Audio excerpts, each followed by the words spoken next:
31 जुलै 2025च्या सकाळी काही ग्रामस्थ आपल्या कामासाठी बाहेर निघाले होते. तेव्हा त्यांची नजर अचानक रस्त्याच्या कडेला गेली. तिथे त्यांनी जे दृश्य पाहिलं ते पाहून सगळ्यांच्याच पायाखालची जमीन सरकली. शेताच्या मधोमध एका अज्ञात व्यक्तीचा मृतदेह पडलेला होता. ते पाहून लोकांमध्ये भीती पसरली. काही वेळातच ही बातमी संपूर्ण गावात वाऱ्यासारखी पसरली आणि त्या ठिकाणी भरपूर गर्दी जमली. परंतु कुणीही त्या मृत व्यक्तीची ओळख पटवू शकले नाही. म्हणून गावच्या सरपंचांनी या घटनेची माहिती पोलिसांना दिली. घटनेची माहिती मिळताच पोलीस अधिकारी आपल्या पथकासह आणि फॉरेन्सिक तज्ज्ञांसोबत घटनास्थळी पोहोचले. त्यांनी संपूर्ण परिसर घेराव घालून अत्यंत काळजीपूर्वक मृतदेहाची तपासणी केली. तसेच आजूबाजूचे प्रत्येक चिन्ह आणि पुरावा लक्षपूर्वक पाहिला, जेणेकरून घटनेचे सत्य उघड होऊ शकेल. घटनास्थळाची कारवाई पूर्ण झाल्यानंतर पोलिसांनी मृतदेह पोस्टमॉर्टमसाठी जिल्हा रुग्णालयात पाठवला. दुसऱ्या दिवशी जेव्हा वृत्तपत्रात एका अज्ञात व्यक्तीचा मृतदेह सापडल्याची बातमी प्रसिद्ध झाली, तेव्हा ती बातमी वाचून महेंद्र नावाचा एक व्यक्ती पोलीस स्टेशनला पोहोचला. कारण त्याचा भाऊ किशनवीर मागील दिवशी सायंकाळी सुमारे 4:30 वाजल्यापासून घरी परतला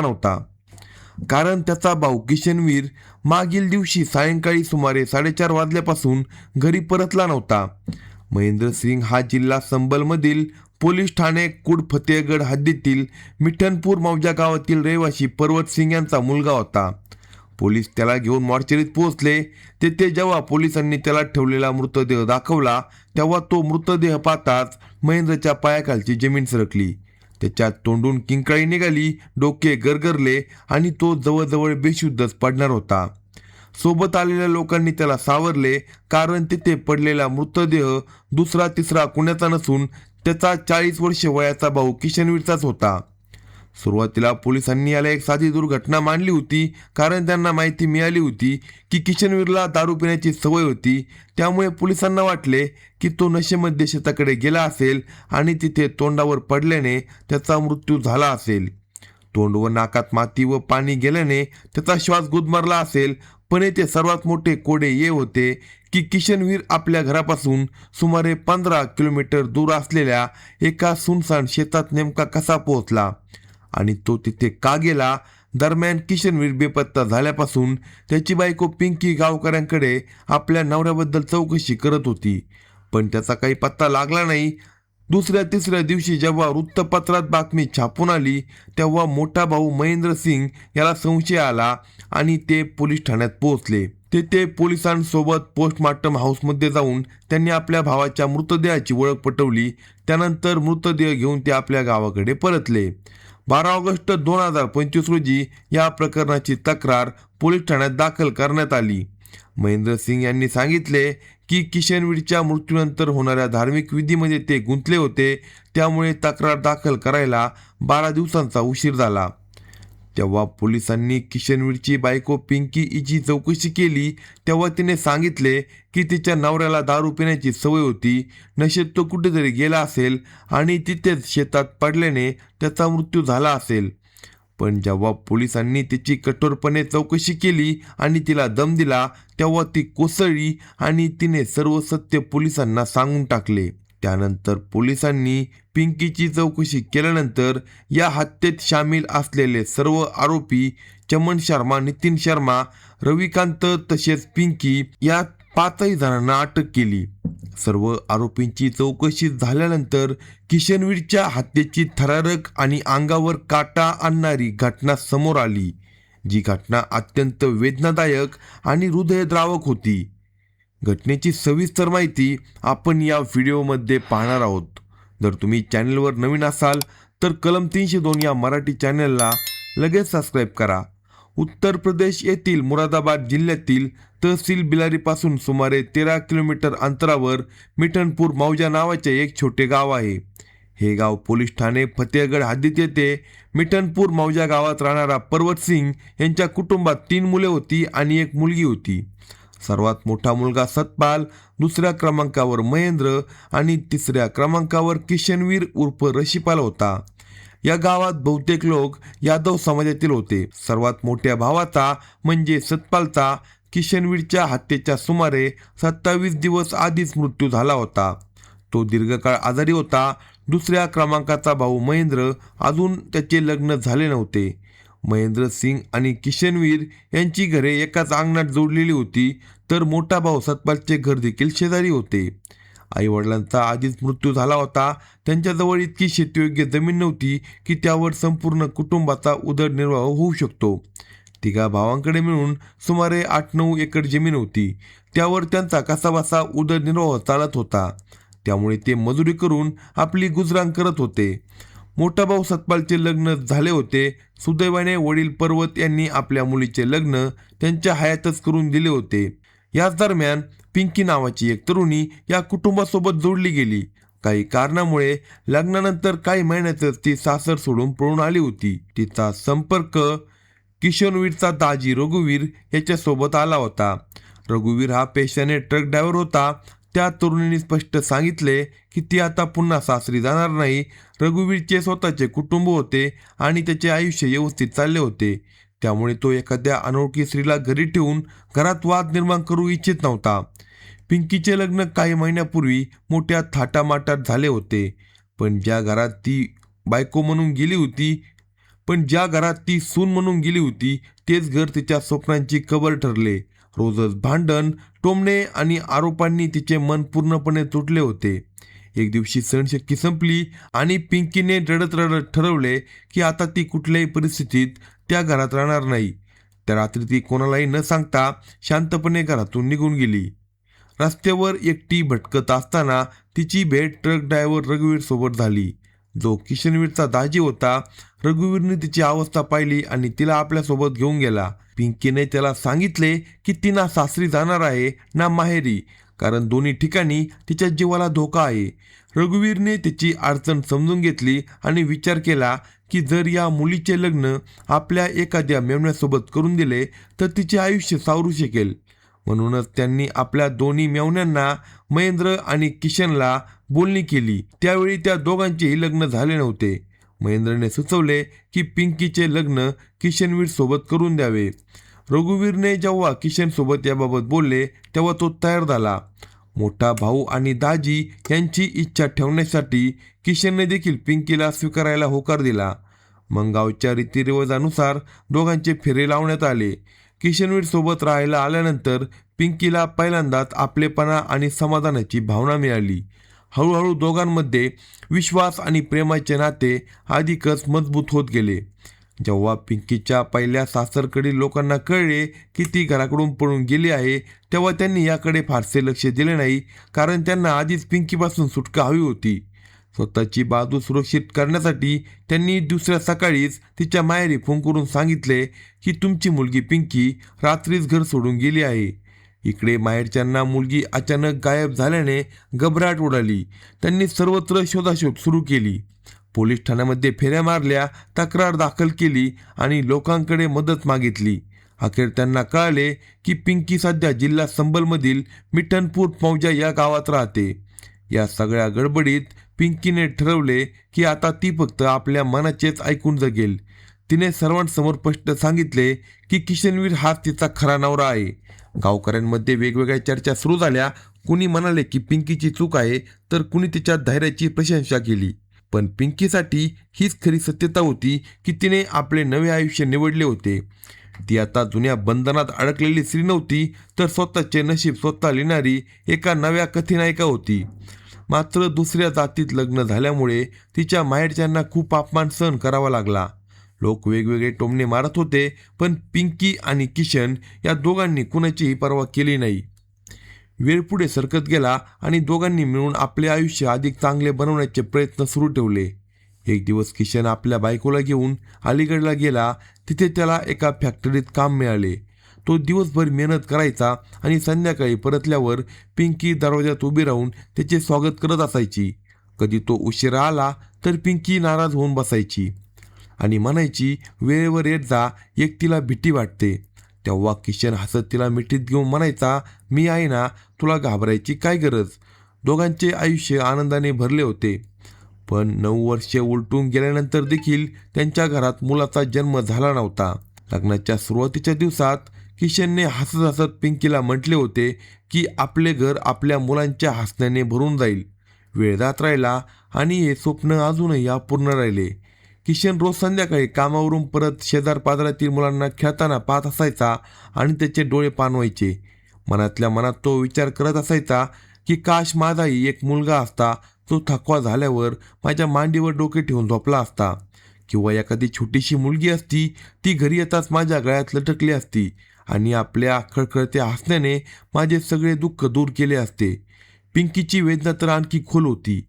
जेव्हा गावातील स्त्रिया जत्रेला किंवा सणाला आपल्या मुलांचा हात धरून जात असायचे तेव्हा तिचे रिकामे हात आणि मन अधिकच जड होत असायचे. नातेवाईक आणि शेजारी टोमणे मारत होते की मुलं नसतील तर आयुष्याचा काय आनंद. या बोलण्यावरती गप्प राहायची, पण रात्री तिचे अश्रू उशी भिजवत किशन तिचा हात धरून समजावायचा की मला तुझं हसणं सगळ्यात मोठा आधार आहे. जग काही म्हणो, तू माझ्या सोबत आहे. तर मी सगळ्यात सुखी माणूस आहे. तरीही दोघांच्या मनात एक अपूर्ण इच्छा शिल्लक होती, ते म्हणजे त्यांचं नातं मजबूत होतं, पण समाजाच्या बोलण्याने आणि मनातील सलगीने वारंवार हृदय दुखत असायचं. कधी कधी दोघे बसून विचार करत होते की आपलं प्रेम आपली संतान नाही का? आपल्या मेहनतीवर चालणारे हे आयुष्य आपली सर्वात मोठी वारसा नाही का? किशनला आपल्या पुरुषार्थावर शंका यायला लागली होती, पण तो त्या प्रश्नांना कामाच्या थकव्यात दडपून टाकत असायचा. त्याला स्वतःमध्ये कुठलीही कमतरता वाटत नव्हती आणि पिंकीनेही कधी त्याच्याशी अशी तक्रार केली नव्हती. ती मंदिरात जाऊन देवाकडे नवस बोलायची, उपवास करायची आणि किशन देखील तिला पूर्ण साथ देत होता. पण हळूहळू तिचा विश्वास डळमळीत होऊ लागला. एक दिवशी किशन म्हणाला, आपले प्रेम अपूर्णच राहणार का? आपल्या आयुष्यात हीच उणीव राहणार का? त्याच्या आवाजातील वेदना पिंकीच्या हृदयात खोलवर रुतल्या होत्या. तिने किशनचा हात धरून म्हटले, आपले प्रेम कधीच अपूर्ण होऊ शकत नाही. मुलं झाली नाही तर काय झालं, आपण दोघे एकमेकांसाठी तर आहोत ना. पण सत्य हे होतं की दोघांच्याही मनात कुठेतरी वेदना होत्या. पिंकीला वाटत होतं कदाचित ती आई होण्यासाठी पात्र नाही, आणि किशनला वाटत होतं की कदाचित तो बाप होण्याचा हक्कदार होऊ शकला नाही.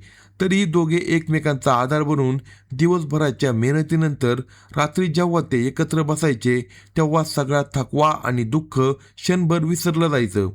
तेथील यादव समाजातील लोक खूप मागासलेले होते, त्यामुळे मूल होत नसल्याचे कारण जाणून घेण्यासाठी डॉक्टरांचा सल्ला घेण्याची गरज कुणालाही वाटली नाही. सुमारे 3 वर्षापूर्वी दोघांनी अलीगडला कायमचा निरोप देऊन आपल्या पिढीजात गावात परतण्याचा निर्णय घेतला. गावात आल्यानंतर किशनवीरने रोजीरोटी करता कर्जावर एक ई-रिक्षा घेतली, त्यामुळे त्याचा घरखर्च कसाबसा चालू लागला. याच काळात त्याची ओळख मनकुला गावातील चमन शर्मा याच्यासोबत झाली. मनकुला गाव किशनच्या गावापासून सुमारे 4 ते 5 किलोमीटर अंतरावर होते. चमन शर्मा आपल्या परिसरात पूजापाठ आणि धार्मिक विधीसाठी ओळखला जात होता. मुरादाबाद जिल्ह्यातील ग्रामीण भागात पंडित किंवा ब्राह्मण समाजाला धार्मिक आणि सामाजिकदृष्ट्या विशेष मान असतो. गावामध्ये त्यांची भूमिका केवळ पूजापाठापुरती मर्यादित नसते, तर ते सामाजिक आणि सांस्कृतिक जीवनशैलीचे घट्टे जोडलेले असतात. त्यांना गावचे धार्मिक सल्लागार आणि मार्गदर्शक मानले जाते. पूर्वी ब्राह्मणांना दक्षिणा म्हणून धान्य, तांदूळ, गहू, भाजीपाला किंवा कपडे दिले जात असायचे, पण आता हळूहळू लोक रोख-दक्षिणा देऊ लागले आहे. तरी आधुनिक काळात सुद्धा गावामध्ये ब्राह्मणाचा सन्मान आणि त्यांची भूमिका जवळजवळ सेम आहे जशी पूर्वी होती. अशा परिस्थितीत 50 वर्षीय चमन शर्मा यांचा किशनवीरच्या घरी येण्या-जाण्याचा सिलसिला सुरू झाला. चमनचे 3 भाऊ होते, त्याचे लग्न झाले होते आणि एक मुलगाही होता. व्यवहाराच्या बाबतीत चमन खूप चतुर आणि समजूतदार होता. तो जेव्हा जेव्हा किशनवीरच्या घरी जायचा तेव्हा घरासाठी उपयोगी काही ना काही वस्तू घेऊन यायचा. पिंकी त्याला मोठ्या आदराने बसवायची आणि जेवण घालायची. एक दिवशी चमन एका पिशवीत पनीर मसाले आणि इतर आवश्यक वस्तू घेऊन आला, पण त्या पिशवीत एक दारूची बाटली देखील होती. त्याने बाटली काढत हसत हसत पिंकीला पिशवी देत म्हणाले, घे वहिनी, आज पनीर बनव, पण आधी 2 ग्लास घे आणि एका ग्लासमध्ये थोडं पाणी घे. मग त्याने स्वतः ग्लासमध्ये दारू ओतली. किशन नकार देत म्हटला, मी दारू पित नाही. फक्त कधी सणाला किंवा एखाद्या खास प्रसंगी थोडीफार घेतो. यावर चमनने मैत्रीचे कारण देत म्हटले, आज तर मैत्रीचा दिवस आहे, नकार देऊ नको. शेवटी किशन तयार झाला. चमन हसत म्हणाला, जाम उचल आणि ओटाशी लाव. आणि त्या शायरांचा अंदाजावर किशन हसला आणि दोघे हळूहळू नशेच्या रंगात बुडून गेले. काही वेळाने जेवण तयार झाले. दोघांनी एकत्र बसून जेवण केले. पुढील दिवशी पुन्हा त्यांची भेट झाली. किशनने मागील रात्रीच्या जेवणाबद्दलचे चमनचे आभार मानले. तेव्हा चमन हसत म्हणाला, अरे मैत्री कशासाठी असते, आणि ऐक, मी तुझ्या दुःखावर उपाय देखील घेऊन आलोय. हे ऐकून किशन थोडा आश्चर्यचकित झाला आणि म्हणाला, कोणता उपाय? तेव्हा चमनने हळूहळू आपली चाल टाकायला सुरुवात केली. तो पिंकीकडे पाहत म्हणाला, वहिनीला मूल होत नाही ना, याची चिंता आहे. आपल्याकडे असा उपाय आहे की ज्यामुळे मुले नसलेल्या दाम्पत्य देखील आई वडील बनू शकतात. जर माझ्यावर विश्वास असेल तर मी मदत करू शकतो. हे ऐकून पिंकीच्या डोळ्यात आशेची चमक आली, कारण गेल्या 9 वर्षापासून तिची हीच इच्छा अपूर्ण होती. पण किशनला काहीतरी विचित्र वाटले. तो म्हणाला, खरंच असं होऊ शकतं का? चमन गूढ स्वरात म्हणाला, हो, पण हे औषध किंवा नुसक्याचं प्रकरण नाही. यासोबत काही धार्मिक क्रिया आणि खास उपाय करावे लागतात. ते सगळे मी स्वतः करीन आणि खर्चही माझाच असेल, पण ही गोष्ट कुणाला कळता कामा नये. हळूहळू चमनने पिंकीच्या मनात आशेचे खोटे जाळे विणायला सुरुवात केली. कधी औषधाच्या नावाखाली तर कधी ताबीज आणि मंत्रतंत्राच्या बहाण्याने तो तिला सांगू लागला की मूल तेव्हाच होईल जेव्हा ती त्याने सांगितलेल्या खास उपायांवर पूर्ण विश्वास ठेवेल. किशन साधा सरळ माणूस होता. चमनने त्याला काही लहान पुड्या दिल्या होत्या आणि सांगितले होते की संमोदाच्या आधी 1 तास या पुड्या खाऊन टाक, त्यामुळे नक्कीच संतान प्राप्ती होईल. पिंकी भोळी होती. आई होण्याच्या इच्छेने तिने चमनच्या प्रत्येक बोलण्यावर विश्वास ठेवला. तिला वाटत होते की आता कदाचित खरंच माझा पाळणा भरेल. हळूहळू चमन आणि पिंकी यांच्यातील धीर भावजाईचे नाते अधिकच जवळकते होत गेले. मस्करीच्या गप्पांमध्ये तो कधीकधी तिला छेडू लागला. संधी मिळतात मिठी मारण्याचा किंवा चुंबन घेण्याचाही तो प्रयत्न करू लागला. या विश्वास आणि लालसेच्या जाळ्यात पिंकी पूर्णपणे अडकत गेली. किशनला वाटत होते की त्याचा मित्र त्याची मदत करत आहे, पण प्रत्यक्षात तो त्याच्या भोळेपणाचा फायदा घेत होता. जेव्हा जेव्हा चमनला एखाद्या पूजेतून जास्त दक्षिणा मिळायची तेव्हा तो चांगल्या खाण्यापिण्याचे सामान घेऊन किशनच्या घरी यायचा. एक दिवस तो नेहमीप्रमाणे खाण्याचे सामान आणि दारूची बाटली घेऊन आला. त्या दिवशी त्याने किशनला नेहमीप्रमाणे जास्त दारू पाजली. मग संधी साधून नशेच्या गोळ्याची पावडर काढून एका पिशवीत मिसळली. थोड्याच वेळात किशन बेशुद्ध होऊन खाटेवर कोसळला.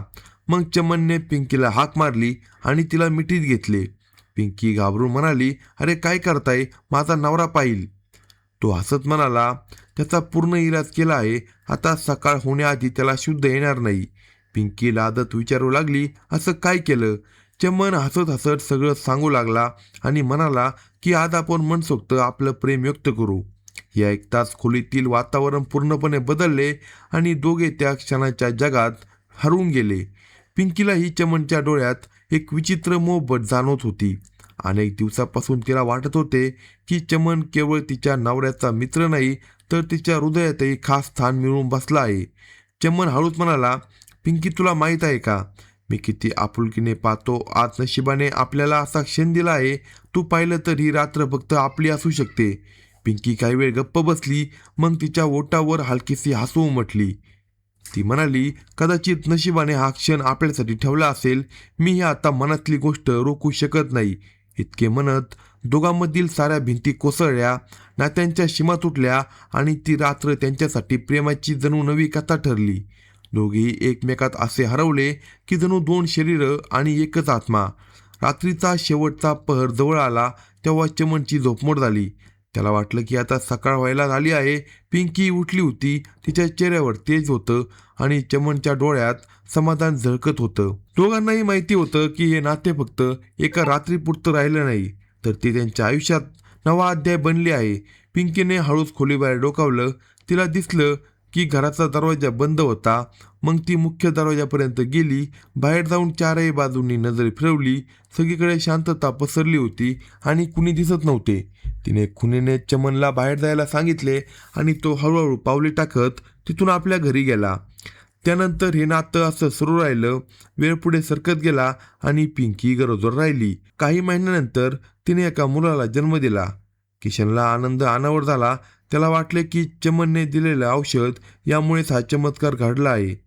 आनंदात त्याने कर्ज काढून घेतलेला ई-रिक्षा विकून टाकली, कारण त्याला आता दारूची वाईट सवय लागली होती. कामधंदा पूर्णपणे ठप्प झाला होता. घरची परिस्थिती दिवसेंदिवस बिघडत चालली होती. चमन कधी कधी घरी येत असायचा, पण आता तो पूर्वीसारखी आर्थिक मदत करू शकत नव्हता. आयुष्य अडचणी आणि तंगीमध्ये जात होतं. त्यातच बाळ झाल्यामुळे खर्च आणखी वाढत गेला होता. या दरम्यान एक नवीन पात्र या घटनेत आलं. त्याचं नाव होतं नितीन. नितीन सुमारे 20 वर्षाचा होता. पिंकीचा प्रियकर चमनचा सख्या पुतण्या होता. किशन आणि नितीनची ओळख ई-रिक्षा चालवताना झाली होती. नितीनला किशनची आर्थिक स्थिती चांगलीच माहीत होती. तो आपल्या वडिलांचा एकुलता एक मुलगा होता. कुटुंब फार मोठे नव्हते. त्याची आर्थिक परिस्थिती थोडीफार चांगली नसली तरी तो वेळोवेळी किशनला थोडीफार पैसे उधार देत असायचा. अनेक दिवस दोघांची भेट झाली नव्हती. एक दिवस नितीन आपले उधार दिलेले पैसे मागण्यासाठी किशनच्या घरी पोहोचला. संध्याकाळची वेळ होती. सूर्य हळूहळू मावळत होता. सगळीकडे सोनेरी प्रकाश पसरला होता आणि किशन आणि चमन दोघेही अंगणात बसून दारूचे पॅक बनवत होते. दोघांमध्ये टिंगल आणि गप्पा सुरू होत्या. तेवढ्यात दोघांनी एकाच आवाजात हाक मारली, "ये नितीन, इकडे ये." क्षणात नितीन आत आला. दोघांनी त्याला आपल्या मैफलीत सामील करून घेतले. मग तिघांनी मिळून एका पाठोपाठ दारूचे पॅक घेतले. काही वेळात दारू संपली तेव्हा त्याने पिंकीला जेवण आणायला सांगितले. पिंकी 3 ताटांमध्ये गरमागरम जेवण घेऊन आली आणि सवयीप्रमाणे तिने नितीनला नमस्कार केला. नितीनने डोके वर करून पाहिले तेव्हा त्याची नजर तिथे खेळली. नशेचा परिणाम त्याच्या डोळ्यावर स्पष्ट दिसत होता. त्याला दिसले की पिंकीच्या डोळ्यात चमक होती. चेहरा आधीपेक्षा अधिकच उजळलेला दिसत होता. जणू कुणीतरी तिच्यामध्ये नवे तेज भरले होते. बाळ झाल्यानंतर तिच्या रूपात आणखी निखार आला होता. गालावर हलकीशी लाली, डोळ्यात खोल शांतता आणि ओठांवर सतत असणारे गोड हसू तिला आकर्षक बनवत होते. नितीनचे लक्ष जेवणाकडे नव्हते तर पिंकीकडेच लागले होते. त्याची नजर पुन्हा पुन्हा तिच्याकडे जात होती. त्या दिवशी नितीनने आपल्या पैशांचा विषय किशनसोबत काढला नाही. उलट जाताना तो म्हणाला, "कधी काही अडचण असेल तर मला नक्की सांग. मी तुझा मित्र आहे आणि मदतीसाठी नेहमी तयार आहे." पण त्याचे डोळे तेव्हाही पिंकीवरच खिळे होते. पहिल्याच भेटीत त्याचे मन पिंकीवर जडले होते. त्यानंतर त्यांच्या भेटी हळूहळू वाढत गेल्या. आता पिंकीला देखील नितीन आवडू लागला. नितीनने आपले काका चमनलालची चाल उचलली. एक दिवशी तोही खाण्यापिण्याचे सामान भरलेले पिशवी घेऊन किशनच्या घरी आला. दारूच्या बाटल्या त्यामध्ये होत्या आणि एक पुडी होती ज्यात नशेच्या गोळ्याची पावडर होती. दारू पिताना त्याने किशनच्या पॅकमध्ये जी पावडर मिसळली. काही वेळातच किशनची पापणी जड झाली आणि तो जवळजवळ बेशुद्ध झाला. मग पिंकी आणि नितीन यांनी संपूर्ण रात्र एकमेकांवर प्रेमाचा वर्षाव केला. तरुणाईने ओसंडून वाहणाऱ्या नितीनसोबत पिंकीनेही सर्व सीमा ओलांडल्या आणि मनसोक्त आनंद घेतला. अशा प्रकारे काका आणि पुतण्या दोघेही पिंकीच्या प्रेमात वेडे झाले. कधी चमन तर कधी नितीन तिच्या घरात येऊन तिच्या जवानीचा आस्वाद घेत असायचा. पिंकी आता नितीनकडे आधी दुखू लागली, पण तरीही ती चमनला दुखू इच्छित नव्हती. म्हणून कधी कधी ती त्याला देखील खुश करायची. दोघेही तिच्यावर जीव ओवाळून टाकायचे आणि तिची प्रत्येक गरज लक्षात घ्यायचे. सोबतच किशनसाठी दारूचीही वेळोवेळी व्यवस्था करत. किशनला आपली बायको आणि प्रियकरांच्या या रंगीन रात्रींची पूर्ण जाणीव होती. नशा उतरल्यावर जेव्हा तो दिवसा गावकऱ्यांना भेटत असायचा तेव्हा ते घरातील परिस्थिती त्याला सांगायचे तेव्हा त्याला खूप लाज वाटायची आणि मनातल्या मनात तो आपल्या नशिबाला शाप देत असायचा. पण तो मात्र काही बोलू शकत नव्हता. तो सगळे सहन करत होता. जणू आयुष्य त्याच्यासाठी ओझे बनले होते आणि तो परिस्थितीच्या प्रवाहात वाहत चालला होता. स्वतःच्याच घरात तो परका झाला होता. हा प्रकार हळूहळू संपूर्ण गावात चर्चेचा विषय बनला. पण कुणीच उघडपणे त्या काका पुतण्यावर आरोप करण्याचे धाडस करत नव्हते. किशनला माहीत होते की त्यांच्याशी वाद घालणं म्हणजे स्वतःच्या मृत्यूला आमंत्रण देणं. म्हणून तो त्यांच्याशी भिडण्याऐवजी आपला सारा राग बायकोवर काढू लागला. आता रोजच किशन पिंकीला मारहाण करू लागला. पिंकीच्या चेहऱ्यावर दिसणारे हसू आता फक्त निरागसतेचा खोटा पडदा होता. नवऱ्याच्या रोजच्या भांडणामुळे बायको पिंकी पूर्णपणे त्रस्त झाली होती. म्हणून तिने आपल्या दोन्ही प्रियकरांशी बोलून किशनला वाटेतून हटवण्याची धोकादायक योजना आखली. अनेक दिवसापासून किशनला दारू मिळाली नव्हती, खिशात पैसे देखील नव्हते. योजनेनुसार पिंकीने आपला नवरा किशनला सांगितले की सध्या नितीन येथे येत आहे, तिच्याशी बोलणी झाली आहे, तू त्याच्याकडे जा, तो तुला 4,000 रुपये देईन, ते पैसे घेऊन ये. त्यामुळे नितीन मिठणपूर मौजा गावापासून सांडारा गावात, जो सुमारे 2 किलोमीटर दूर होते, तिथे गेला. किशन सांडारेला पोहोचला. तिथे चमन शर्मा आणि नितीन शर्मा, अवनेश आणि रवींद्रकांत उपस्थित होते. जवळ दारूचे दुकान होते. नितीनने जाऊन 2 बाटल्या दारू विकत घेतली आणि 5ही जण एकांतात जाऊन बसले. किशनने नितीनला सांगितले की पिंकीने पैशासाठी पाठवले आहे. ते म्हणाले, आम्हाला माहीत आहे, आधी एक पॅक घेऊ, मग निघू. योजनेनुसार त्यांनी किशनला भरपूर दारू पाजली. किशन इतका नशेत होता की तो स्वतःच्या पायावर उभा राहू शकत नव्हता. तिघांनी मिळून किशोरला उचलून एका मोटारसायकलवर बसवले. नितीन त्याला धरून मागे बसला. उरलेले दोघे मोटारसायकलच्या मागे चालले होते. अंधार पडला होता. सुमारे 15 किलोमीटर दूर ढाकिया नरू गावाजवळ पोहोचल्यावर त्यांना भाताच्या शेतात पाणी भरलेले दिसले. ही एक पूर्णपणे सुनसान जागा होती. त्यावेळी तिकडे कुणाचीही ये-जा नव्हती. तिथे तिघांनी किशनला मोटारसायकलवरून उतरवले. शेतात नेऊन त्याला उलट्या तोंडाने पाडले आणि त्याच्यावर उभे राहिले. तो झटपट करत राहिला, हातपाय आपटत राहिला, पण जोपर्यंत त्याचा श्वास थांबला नाही तोपर्यंत ते सगळे त्याच्यावर उभे राहिले. किशनचा मृत्यू होताच ते सगळे घाबरून तिथून पळून गेले. पिंकी सुरुवातीपासूनच मोबाईलवरून संपूर्ण माहिती घेत होती. नितीन आपल्या मोबाईलवरून पिंकीला अपडेट देत होता. त्याचा श्वास थांबताच नितीनने कळवले की अडथळा दूर झाला आहे. सर्व आरोपींची पोलिसांनी कठोर चौकशी केल्यानंतर एकामागोमाग सर्व रहस्य उघड झाले. अशाच नवनवीन क्राईम स्टोरी ऐकण्यासाठी कलम 302 या मराठी चॅनलला सबस्क्राईब करा आणि आपल्या प्रतिक्रिया कमेंट बॉक्समध्ये कळवा.